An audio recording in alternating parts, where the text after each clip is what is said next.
Taylor Candella, room 5. Room 5, Taylor Candella.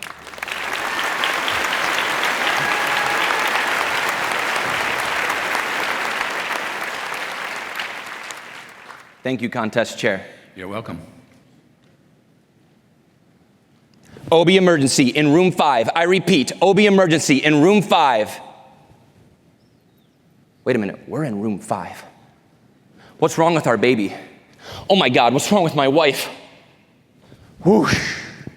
Our door flies open and 9 people run through it. One of our 2 original nurses does a cartwheel over the hospital bed, landing backside, facing Meredith, straddling her hips. She starts pushing Meredith's left leg farther than the left leg should ever be pushed. Meanwhile, a second nurse is pressing down on Meredith's stomach.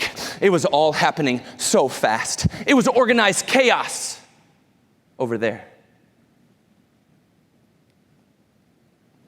And in the middle of my heart palpitations, I could not help but think that what they were doing to her was barbaric. And then our son, Wells, entered the world, motionless, soundless. I remember leading up to the delivery, being so excited to cut the umbilical cord. Not today. Wells was taken away immediately to the corner of the room where 6 people began working on him.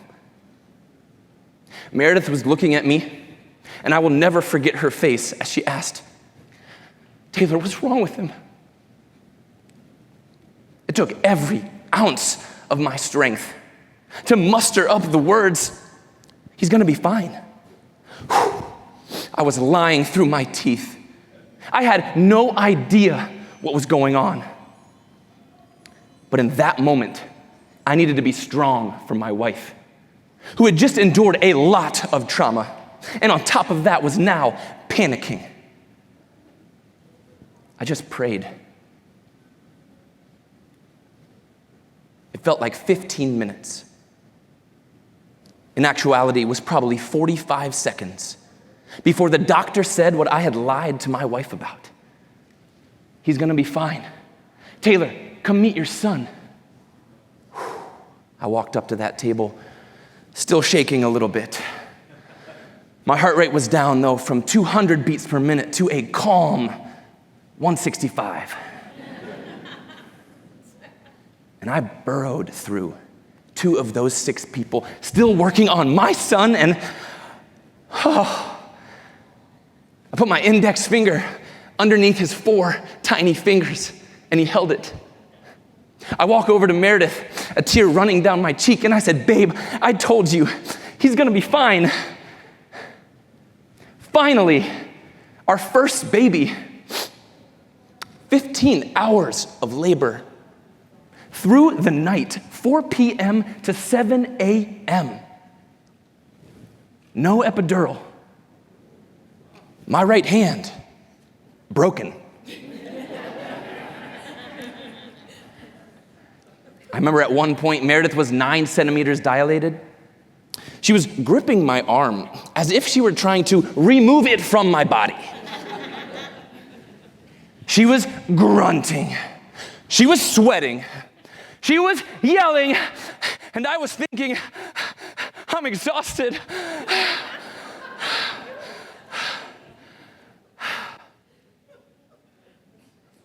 We soon found out from medical staff that Wells' right shoulder had been lodged in Meredith's pelvic bone. His head had been out, but the rest of his body couldn't follow. He was stuck. OB emergency in room 5. I repeat, OB emergency in room 5. I will never forget those words either.